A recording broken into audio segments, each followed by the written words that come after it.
Hey everyone, welcome to Reflections, the Wisdom of Edgar Cayce. We're coming to you as always courtesy of our broadcasting partner moretalk.tv. Joining me this week on the show is Corinne Cayce. Corinne is a speaker, writer, and mentor for the Association for Research and Enlightenment.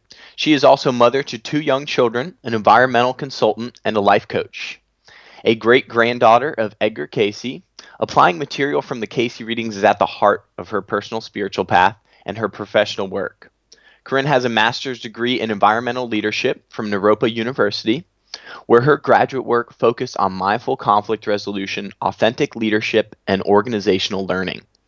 She is mentoring the upcoming online course for A.R.E. It's entitled Awaken, Enlightenment in Your Home with Wisdom from Edgar Cayce on Raising Our Youth.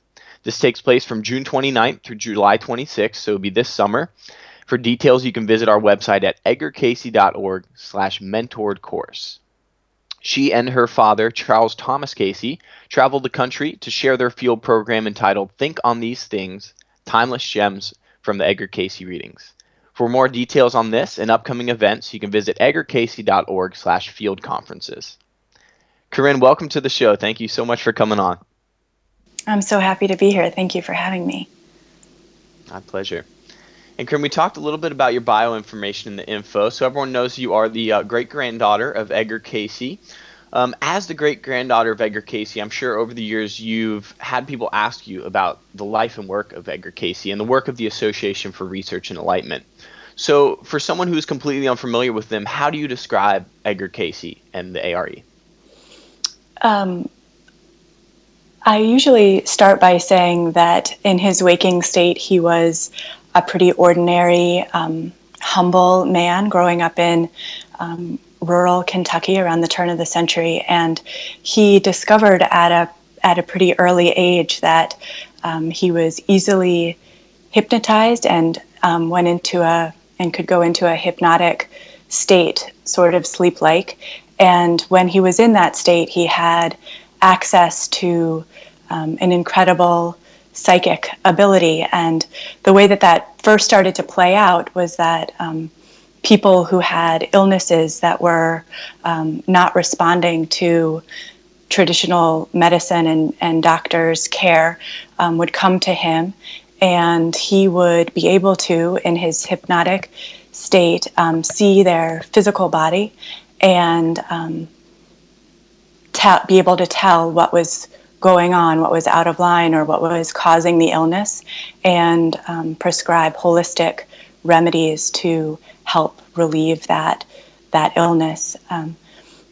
That process became known as giving a reading. When he would go into a hypnotic state and be asked a question regarding a specific person, his answers were called readings.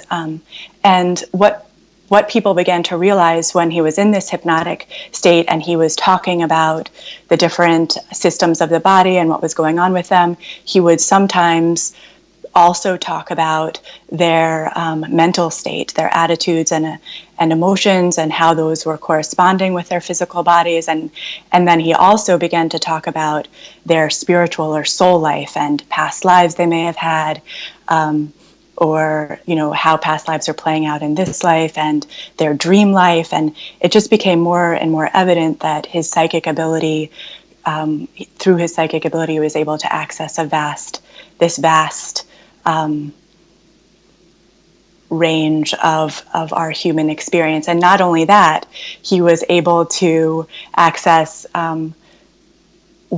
the room, if the person wasn't in the room with him, he was able to see that room that might be across the country or across the world, and notice the smell of the flowers that might be in that room and what would be under the bed or who would be at the door. And just the scope became larger and larger and wider and wider. And as people realized that, they began asking him a wider and wider range of questions, from everything to what does this dream mean? How do I deal with this challenging relationship? What happens after we die? Just the full gamut. And all of those answers became compiled as readings, and there are more than 14,000 readings that Edgar Cayce gave over the course of his life. And I would say that he, as a man, worked throughout his life he was very Christian, and to trust that his readings were for good. He had a conflicted relationship with them, especially at the beginning, and a main part of his life, I would say, was coming to trust the readings as a source of service and help and good, and getting in line with that being his own life purpose. And then, so as part of his conflicted path of dealing with his readings, he was occasionally, or at least one time that I'm aware of, jailed for giving readings directly to people. So my understanding is that the Association for Research and Enlightenment, or the A.R.E, originally formed during Edgar Cayce's life as a sort of protection for him in his process of giving readings, and that when people were requesting readings, they would become a member of the Association for Research and Enlightenment, and as part of their membership, they would receive a reading for him. And now that he is no longer alive, the association part of the Association for Research and Enlightenment, as it's defined, is just the group of people who are interested in the readings and in studying the readings, and that's who makes up the association. In addition to it being a nonprofit organization and people working there and having all sorts of things going on. And then the research part, I think of that as there's one component of the research being the doctors and practitioners who are working with the vast amount of health readings, studying them and applying them and seeing how effective they are. But in a bigger way, what the readings encouraged is for every person to study the readings for themselves and apply them and see if what they are saying holds true in every person's personal experience. So it's every individual's research that they're doing in their own life to work with the readings and see how real they are for them in their personal life. And then the enlightenment part, I think of as just our human search for the meaning, the meaning of life, what it means to be alive and to be human. Absolutely. Wow. Thank you so much. I've actually never personally heard such a thorough answer to what Edgar Cayce's legacy was all about in the Association for Research and Alignment. So thank you so much for sharing that.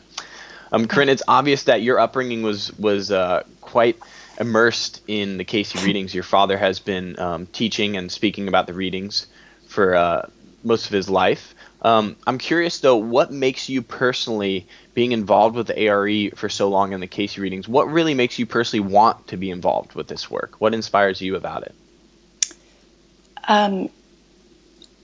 Well, when I think about that, I think of a particular experience that I had when I was 18 and I was finishing my freshman year of college, and I was feeling, starting to feel a little bit grown up, starting to feel pretty nervous about being grown up and not being sure where my life was headed and what I wanted to do. And I decided to spend the summer working at A.R.E camp, which is a part of the A.R.E, and it's a rustic natural retreat center where children and families can go to sort of live some of the ideas and material in the readings.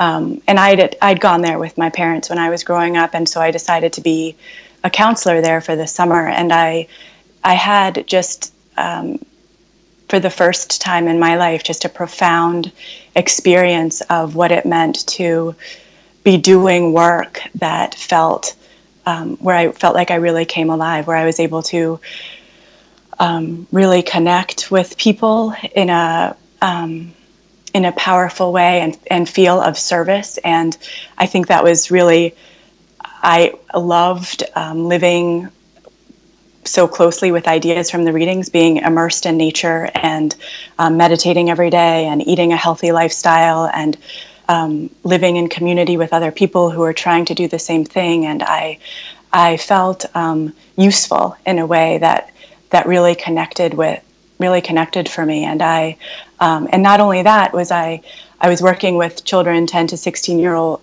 children, and I really saw how they came alive in that environment and how wonderful it was for them to be able to engage with these ideas, not in a teaching sort of way where you talk about, oh, this is what the readings say, but in a living moment to moment kind of way. This is how we can engage with each other when we're putting these ideas into practice, and to see families flourish and feel comfortable and joyful together in ways that they found it more challenging to do in their normal life. And that was just like an overwhelmingly wonderful experience for me. And then I was listening to one of the archival interviews that you had posted on this show, where my grandfather Hugh Lynn was talking with Harmon Brough at a congress, and right off the bat he spoke, more eloquently than I will be able to do by any stretch of the imagination. But he talked about this same thing, I think, as the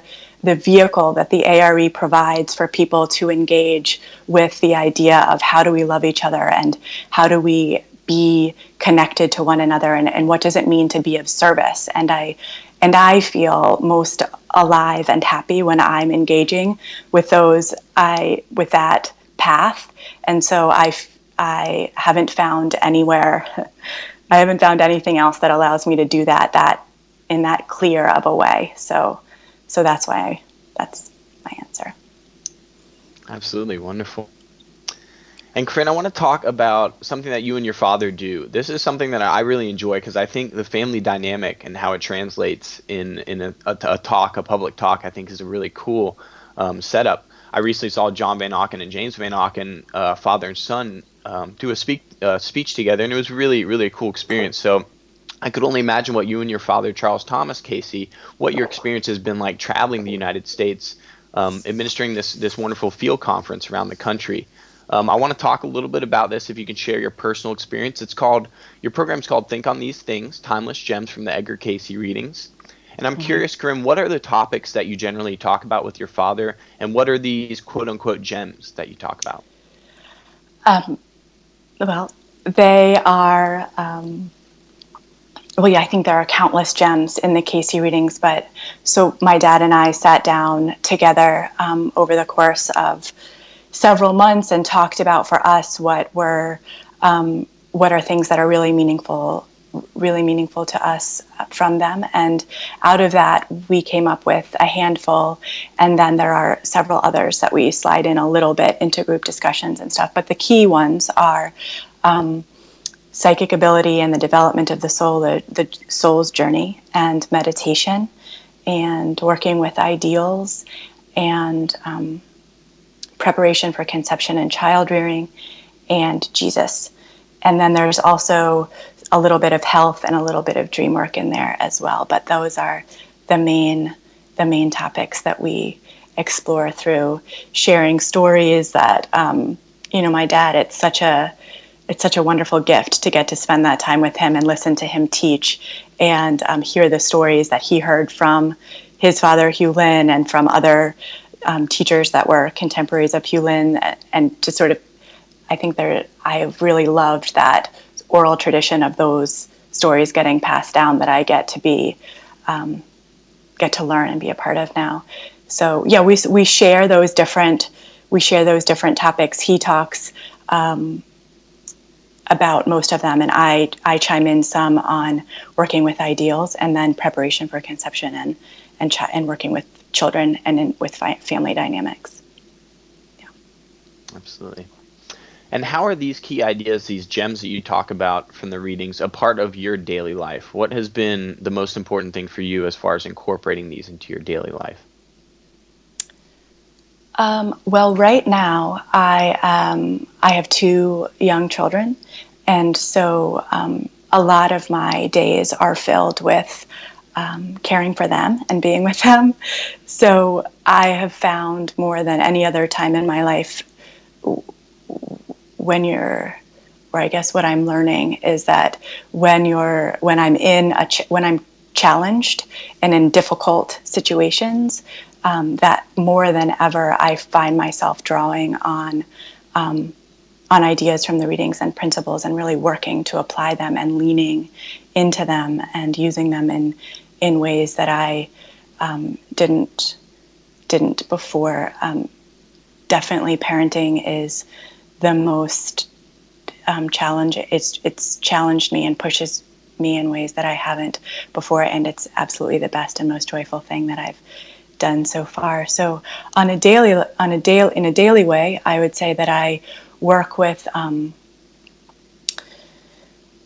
the fruits of the spirit a lot, which plays into working with your ideals and the attitudes and emotions that I want to hold as I'm moving through my day. So for me, one right now a lot that I explore is patience. I feel like the way that the readings talk about patience is unique and kind of special, in that it's not this sort of sitting back and allowing things to be, work themselves out and not getting worked up about things. And it has this much more active, alive quality of stepping forward to meet each moment and trusting that what is coming to you and what you're experiencing is enough and is good enough, and that you can grow into who you want to be through meeting that without getting sort of lost and wanting it to be different, or just letting it go and not wanting to really engage with it. But I don't know. So I work with that one a lot. And working with ideals has always been one of the first and most powerful parts of the readings for me. When I was younger, I worked with it more with envisioning sort of my long-term life and where I wanted to go. And now I bring it a lot more into my daily activities and coming back to the emotional attitudes that I want to have and the way that I want to be with my children. And I think I can stop there with that for now. Yeah, that was wonderful. Thank you. And Corinne, I want to talk a little bit about this online learning course that you'll be mentoring this summer. It takes place, I believe, in June, and it runs through July. We gave our listeners the links to sign up for that, but I want to get your personal opinion for someone who may be interested in signing up for this online learning course. What can they expect from your personal course? I know the title is Awakening Enlightenment in Your Home with Wisdom from Edgar Cayce on Raising Our Youth, which is something that is definitely very much a part of your life. So what can someone expect to take away from this online course? Well, I think for me, the reason that I'm really excited to teach it and to engage with the material, or to mentor it, I should say, is that parenting, not only parenting, but being part of a family and working with those family dynamics and raising your children is such an intensely overwhelming and consuming engagement. And it's easy to get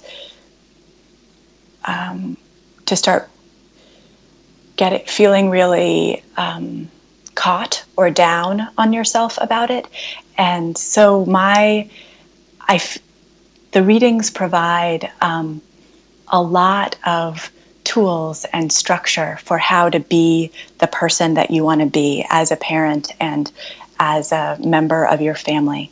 And so I am interested in exploring how to bring those tools into your daily life and creating an environment for your children and for your family that really cultivates the person that you want to be and is really tailored to the way that your life really is. And so in equal part, sort of studying the readings and what they have to say about parenting and about being part of a family, and then also really looking at your own life and how you want to be in that life and creating a little space for setting up a structure that supports you in becoming that person. And then bringing in some other tools in addition to the readings that support what the readings say and grow on that, so that I would hope that someone would come away from the course feeling like they have a big picture view and sense of the type of parent they want to be, the type of wife or sister or husband or brother, and also some concrete materials that they have in hand for how to move along that path. And that potentially there's also some community around that of other folks who have taken the course, who are engaging with it, of being together on a path, and that we're not alone in that. Yeah. Excellent. And Corinne, for any other parents who might be listening today, what do you think makes Edgar Cayce and the readings relevant for people not only in your current generation, but as you look at your kids and think about what their future is going to be like? What makes the Edgar Cayce readings so essential as we look into the future? I think there's a timelessness to the readings that make them incredibly relevant for everyone and anyone. The people that were asking Edgar Cayce for readings are ordinary, everyday people, just like each one of us, who are struggling with all of the same things that we struggle with today. The questions that he was getting, related to everything that makes us human, and how do I deal with my son who is having so many problems? What does this dream mean? How do I bring my dream life into my everyday life? And how am I doing the right job? How do I find the job that's just right for me? How do I make this challenging decision where I really don't know what to do? All of those questions are questions that each of us are still dealing with in our own life. I think there's this essential quality of what it means to be human, where we are trying to understand ourselves and coming and striving to live a happy, meaningful life. And there's this part of us, this essential human part, that is constantly struggling and suffering with that, and feeling like we aren't doing it right, or we don't know how to do it, or what if we do it wrong? And the readings speak to that in such a powerful way, and provide very concrete, everyday tools for living and breathing each moment. And then they expand into this vast universal soul level that is so brings such a perspective to provide such contrast and perspective to our physical earthly experience, that I think makes it really meaningful to everyone. And I think particularly for people my age, it's easy right now at this time in our life, when lots of people have children, or they're really in high gear with their careers, and things are moving really fast, and there's so much technology, and it's really easy, and we're really needing to make money, and really wanting to be engaged, I think, speaking for myself, and it's easy to get caught feeling like we're having the same conflicts with our partners that we're always having, responding with the same frustrations to our children, feeling like we're not doing the kind of work that we want to be doing it well enough, and because we are so busy, to just get sort of lost in that world of trying to get by and survive, and bringing some of the tools from the readings and the perspective to the readings to have to be able to make some shifts and some changes, so that we are a little bit more balanced and happy in the midst of all that busyness, I think makes them particularly meaningful for my generation. In addition to young children, I think when you have kids, you just feel this vulnerability that they have, and this amazingly deep desire for them to be happy and healthy and living in a world that's going to take care of them and allow them to flourish. So that brings some meaning to it too. Absolutely. And in the Cayce readings, Cayce a number of times talked about kind of the uniqueness of this time that we're in. And you've talked as quite a bit about your perspective as a parent and how it's been child rearing with the Cayce principles and bringing those ideals to life in your family. I'm curious, as do you see future generations being inspired by the life's work of Edgar Cayce? As a parent, how do you see it playing out with your kids? How do you see when Cayce talks about the uniqueness of this time? How do you see that playing out in your children? What inspires you about them? What do you see changing, I guess, in the future generations to come? Yeah, well, I think I can see it. I think every parent sees their child as this, manifestation of perfection, or, of this. I see an awareness in them of being tuned in and awake to the natural world in a way that is just amazing to behold. How acceptable they are to that, how moved they are by it, how tuned in they are to what's going on all around them outside, and how that influences the way that they treat each other and me and respond to their own little life. And I think also I can tell this level of emotional intelligence where my kids are really able to feel the energy that's going on in a room. Like if my husband and I are in a conflict, but we're not talking about it, that energy is sort of there. I see them respond to that, and right. So I think in those ways, I feel like their kids are so sensitive, and the more that we can foster that sensitivity and allow it to grow, which is what the readings talk about all the time through time spent in nature and working with meditation and allowing for imaginative play and just staying disconnected from too much technology for too long and that sort of thing. Right, and I think parents as well, my generation of people, just the broader awareness of an interest in mindfulness and healthy eating and yoga and so sort of the mind body spirit connection, all of that stuff is becoming much more mainstream. People are open to it and interested in it, and that's influencing their children as well. Absolutely. Thank you, Corinne.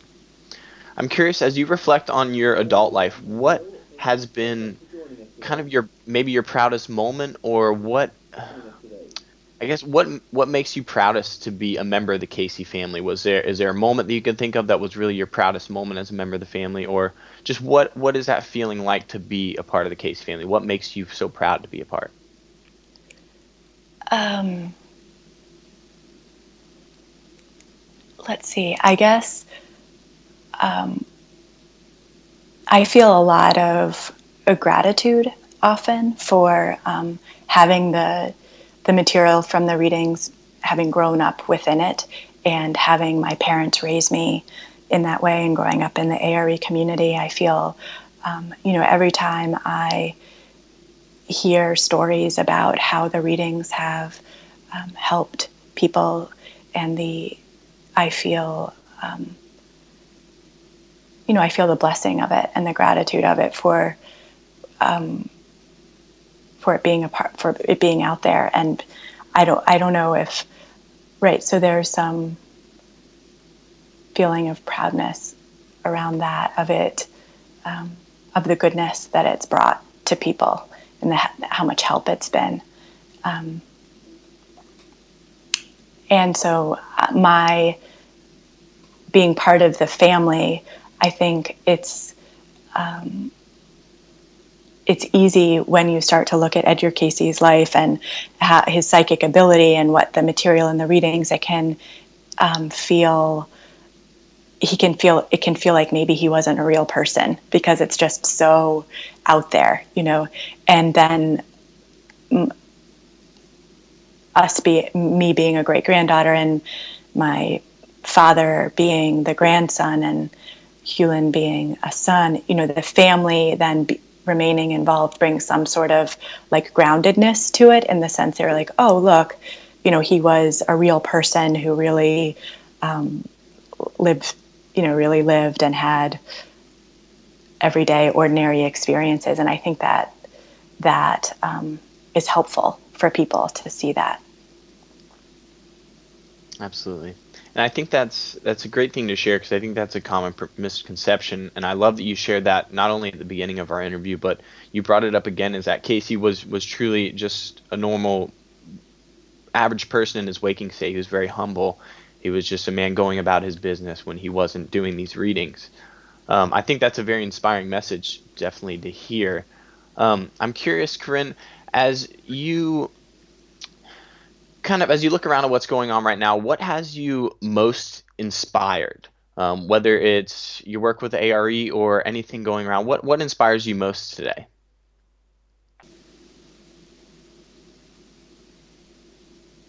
I think for a long time I thought that, or I felt that, I was just really preoccupied as a youngster around like how to make the world a better place, and how that it had to be some sort of big, sort of important, obvious way of how we help each other. And perhaps it's right now because I'm a mother and I'm spending so much of my time in a pretty small world with my children, where I'm not, I'm not immersed in the daily news. I'm not out, bumping into a bunch of people, feeling the dynamics and the current situation of the broader state of the world. A lot of what I'm inspired by is just the moment to moment interactions that we have, when I can really feel that someone is genuinely making an effort to be real and to connect with with what their authentic experience is. And um, and when I'm traveling with my father doing these talks and these workshops, what's inspiring to me is to see people putting themselves outside of their comfort zone a little bit, and working to make a little change in themselves so that they're able to love each other a little bit better. And when I feel that in my own life, when my husband and I are having the same fight about the peanut butter and jelly or whatever that we have every day, and I like feel him catch himself from saying the same thing that he says to me, and just sort of forgive me for my idiosyncrasies or whatever. I love feeling that we're able to grow and do that. Yeah. Wonderful. Thank you. And Corinne, we've talked quite a bit about your experience as a mother, and how your upbringing with the Cayce ideals and the Cayce principles has really shaped you as a mother, and helped to open your eyes, I'm sure, to so many things about what parenting is all about.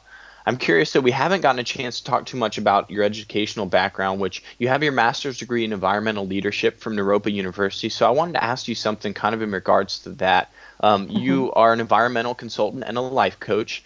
I'm curious, for our listeners who may be struggling. I feel like life coach is a very essential. I don't know how essential profession that's popped up at this time, and I feel like many people could really benefit from having a life coach in their life. So, having you on the show, I'm curious, for our listeners who may be kind of just struggling at this time, trying to find answers and trying to find maybe a life direction, or looking around at us and maybe feeling uninspired by some of the more chaotic things that are going on right now. I'm curious, as a life coach and environmental consultant, what would you tell somebody what advice would you give somebody who's really struggling at this time? Well, I would say, um, the first thing for me when I am really struggling and feeling a lot of inner conflict or confusion or pain is to just let that be okay. to not want things, not want to be feeling a different way than the way that I'm feeling right now, to have some gentleness with myself around what I'm feeling and what's happening right now. And I think with life coaching as a whole, the reason that I'm drawn to it and enjoy it so much is that that's kind of what I see the big picture of it doing, is creating a little window of space for people to pause and feel what it is that they're actually feeling right now in their life. There's so many transitions that we go through, and life throws up so many unexpected things, however big or however small, and that there's so many of them and so much going on. It's easy to sort of hit survival mode and either shut down in order to have it not be too overwhelming, or plow through it to just kind of get through it to something better, hopefully. And life coaching provides a space for slowing down and saying, what is it that's really going on with me right now? And letting that be okay. And then looking a little bit at how do I want to be in this situation? And how can I support myself in being the person that I want to be? And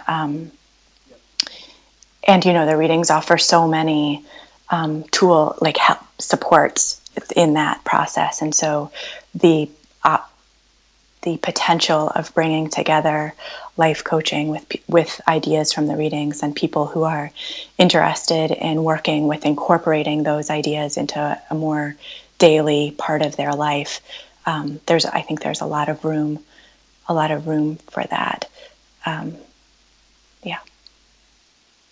As you do your talks with your father, what is maybe one of the most common things you find that people, or the most common misunderstanding people have about the life of Cayce and the work of the readings in the Association for Research and Enlightenment? What is the most common misconception? Well, I guess I would say that it's something that we've kind of been talking about already. I think there's this idea that maybe he was this enlightened man, and there's this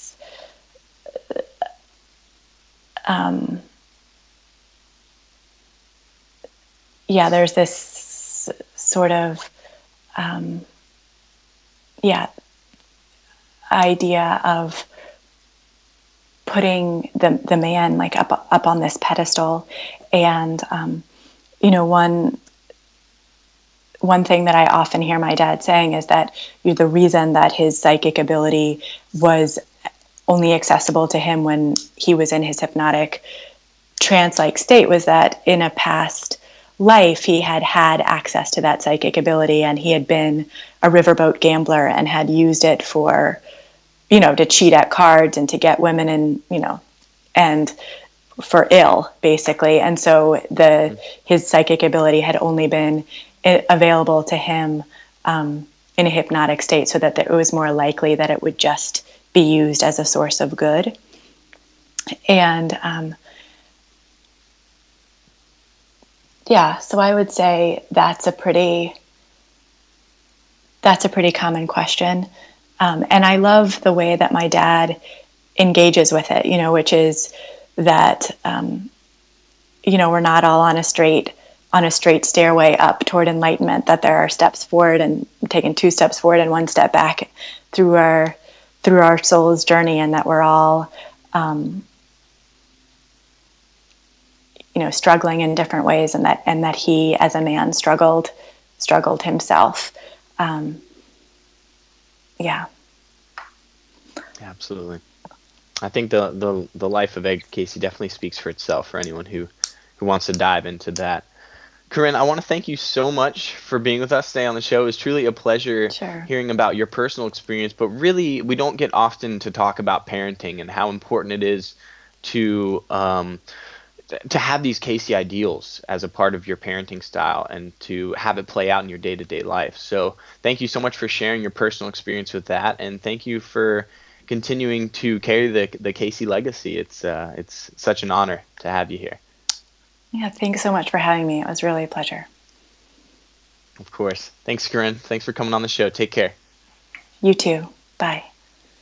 To register for Corinne's online learning course entitled Awaken Enlightenment in Your Home with Wisdom from Edgar Cayce on Raising Our Youth, takes place from June 29th through July 26th. You can visit our website at edgarcayce.org/mentored course. If you'd like to catch Corinne and her father, Charles Thomas Cayce, as they travel the United States sharing their field program, Think on These Things, Timeless Gems from the Edgar Cayce Readings, you can visit edgarcayce.org/field conferences. On behalf of everyone here at the Association for Research and Enlightenment, and of course moretalk.tv, thank you so much for your continued support of the work, and I hope everyone stays inspired every day.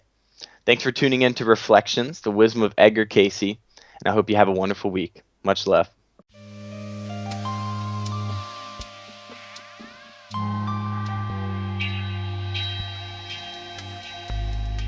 And now it is time for the thought for the day here on Reflections, the Wisdom of Edgar Cayce.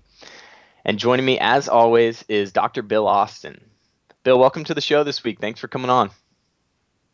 Oh, it's great to be with you, Brent. Thank you so much for having me. It's always a treat. Absolutely.